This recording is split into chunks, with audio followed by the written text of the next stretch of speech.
देवराज सेव्यमान पावनांगि पंकजं व्यालयज्ञसूत्रमिन्दुशेखरं कृपाकरं नारदादि योगि वृन्द वन्दितं दिगम्बरं काशिकापुराधिनाथ कालभैरवं भजे।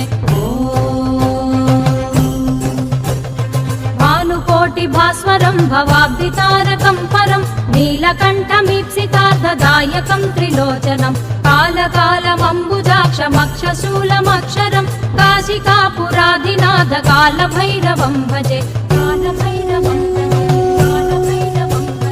शूलटङ्कपाशदण्डपाणिमादिकारणं श्यामकायमादिदेवमक्षरं निरामयं भीमविक्रमं प्रभुं विचित्रताण्डवप्रियं काशिकापुराधिनाथ कालभैरवं भजे। मुक्तिदायकं प्रशस्त चारु विग्रहं